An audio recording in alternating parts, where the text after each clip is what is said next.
जी sir, 4 तारीख को परिणाम आने हैं, कितना उत्सुक दिखाई दे रही कांग्रेस?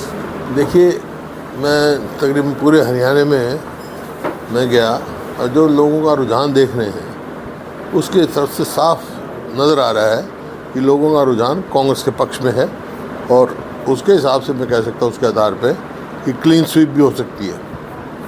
जिस तरह से किसान आंदोलन हुए, खिलाड़ियों के आंदोलन हुए, क्या ये भी एक मुख्य वजह रही सरकार के खिलाफ? नहीं, किसान का ये है जो इनका वायदा था 2022 तक आमदनी दुगनी करेंगे, आमदनी दुगनी तो करी नहीं, लागत कई गुना बढ़ा दी।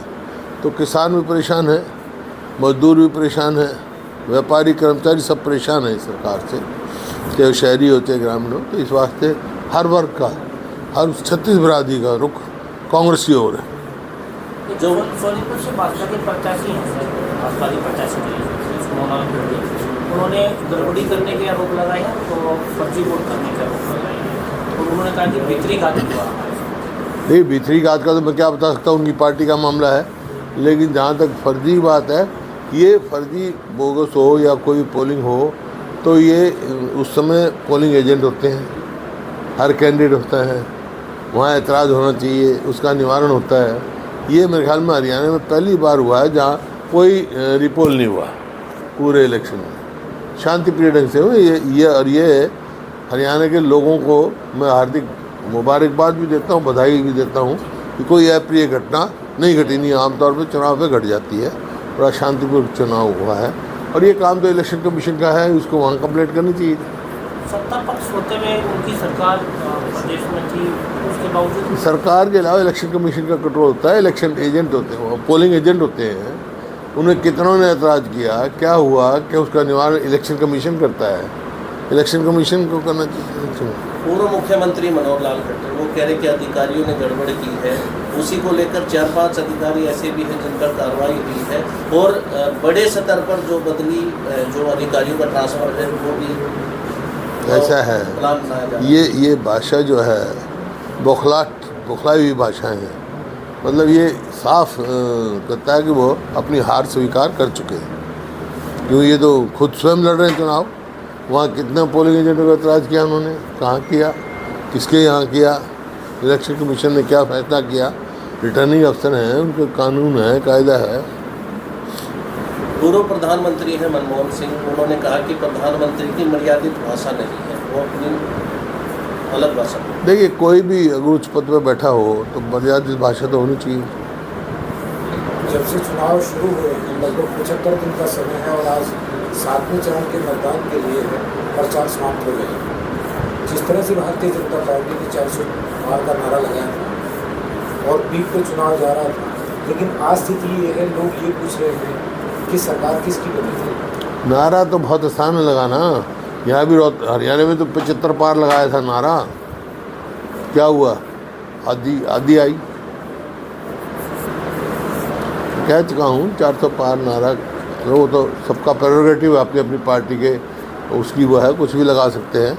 लेकिन असलियत ये है कि साउथ में तो साफ है, नॉर्थ में बीजेपी हाफ है, बीजेपी का गिर गया ग्राफ है। सर, जिस तरह से सरकार अल्पमत में आ रही है और चुनाव के बाद में यदि कांग्रेस केंद्र में कांग्रेस आती है, तो क्या हरियाणा में भी जो जोड़ तो नहीं, कोई भी हो कि केंद्र में किसी की भी सरकार हो, लेकिन जो कोई भी सरकार, हरियाणा सरकार अल्पमत में है, इसका कोई नैतिकता के आधार पे कोई सरकार में रहने का कोई नहीं आधार है। मॉरल ग्राउंड्स पे इनको तुरंत इस्तीफा दे देना चाहिए या गवर्नर साहब को डिसॉल्व करके दोबारा चुनाव कराना चाहिए। आप मानते हैं कि समय से पहले चुनाव हो सकते हैं विधानसभा के? तो कराने चाहिए, जब माइनॉरिटी गवर्नमेंट चल रही है तो हमने तो मांग की है, चुनाव कराओ। आप तैयार, कांग्रेस तैयार है? हम तैयार हैं। वोट प्रतिशत कम हुआ है पहले से ज़्यादा, पहले से कम हुआ, ऐसा कारण क्या रहा है? गर्मी भी हो सकती है और भी कोई कारण, तो कोई खास कारण नहीं। सर, जिस तरह से भारतीय जनता पार्टी हमेशा ये कहती थी कि मोदी का मैजिक, तो आप क्या मानते हैं इस चुनाव में वो नहीं चीज़? 4 तारीख को पता लग जाएगा। सर, 4 के बाद में तुरंत कांग्रेस विधानसभा के चुनाव में हम तो ऑलरेडी मांग कर चुके भाई, 4 की क्या बात है। जब ये माइनॉरिटी गवर्नमेंट है इनकी माइनॉरिटी में है government, they are running government in minority, तो they should, governor should dissolve the house, dissolve कर देना। कौन मौजूद है? होना रह गया आपका। कोई नहीं, आ जाएगा, ठीक है। सारे उस पर रुकावट थोड़े पड़े, तुम पूछे जाओ। एक सर, हर बार की तरह दिल्ली में अब की बार भी पानी की किल्लत हो रही है। पानी की किल्लत है दिल्ली के अंदर। अरविंद केजरीवाल ने कहा है कि भारतीय जनता पार्टी की सरकार हरियाणा वाली दिल्ली को पानी नहीं दे रही, रोक रही है। दिल्ली में तो पानी की किल्लत है, रोहतक में, हरियाणा में सारा पानी है, रोहतक में कोई किल्लत नहीं, हरियाणा में कोई किल्लत नहीं। पानी की किल्लत है क्योंकि ये सरकार ऐसी सरकार है, अपने पानी का हिस्सा ही नहीं ले सकती। भाखड़ा मैनेजमेंट बोर्ड में सदैव जो इरिगेशन का मेंबर हरियाणा का होता था, चेयरमैन हिमाचल से बाहर का होता था, सब नॉर्म्स तोड़ दिए। हमारे समय पूरा हिस्सा मिलता था, अब ये पूरा हिस्सा ही नहीं अपने टाइम वहाँ जा सकते। जब अरविंद केजरीवाल ऐसी बात कहते हैं तो लोग कहते हैं कि वो SYL की पैरवी क्यों नहीं करते हैं, SYL का पानी क्यों नहीं दिलवाते पंजाब से। नहीं, प्रधानमंत्री को दिलवाना चाहिए भाई। भारतीय जनता पार्टी की सरकार है केंद्र में और हरियाणा में भी, सुप्रीम कोर्ट फैसला दे चुका है, फिर ये भी नहीं इम्प्लीमेंट करा सके। सर, वोटिंग के बाद फिर से आपराधिक घटनाएं बढ़ गई हैं, हर हत्याएं हो रही हैं, चोरी लूट हो रही है वोटिंग के बाद 25 मई को। अराजकता फैली हुई है प्रदेश में, कानून नाम की चीज़ तो है नहीं, कानून व्यवस्था सब चरमरा गई है, अपराध बहुत बढ़ रहा है। ये तो मैं शुरू से कह रहा हूँ, जब भी तो इसको विफल सरकार का मैंने संज्ञान दिया है।